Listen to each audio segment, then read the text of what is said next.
গ্রামে শীতের সকাল দেখতে আসলে অনেক বেশি ভালো লাগে। আর আজকে আমরা সবাই মিলে সকালে হাঁটতে বের হয়েছিলাম। আর এটা দেখতেই পাচ্ছেন, এটা অনেক বড় একটা বিল। এখানে মাছ চাষ করা হয়। এখানে প্রচুর মাছ পাওয়া যায়। আর এদিকে দেখেন পিছনে কত কুয়াশা।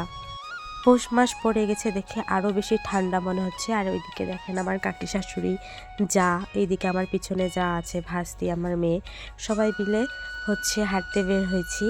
আর এদিকে দেখতেই পাচ্ছেন ভাটাতে ইট তৈরি করা হচ্ছে। ভাটার ধোঁয়াটা কি সুন্দর আকাশে উড়ে যাচ্ছে, অনেক বেশি ভালো লাগছে। তো আপনাদেরকে দেখানোর চেষ্টা করলাম। আর এদিকে একটা শিয়াল বের হয়েছিল।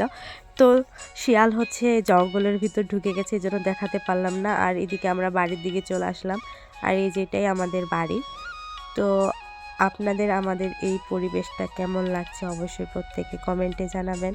আর এদিকে আমার আরেকটা ভাস্তাও ঘর থেকে বের হচ্ছে, আমার মেয়েকে দেখছে, সে অনেক খুশি। কারণ ছোট বাচ্চারা ছোটদেরকে অনেক বেশি পছন্দ করে, ভালোবাসে। সামনে দিয়ে একটা সিএনজি আসছে, এমন বিমানের মধ্যে উড়ে যাচ্ছে। তো ভিডিওটি কেমন লাগছে, কে কোথায় দেখছে কমেন্টে জানাবেন।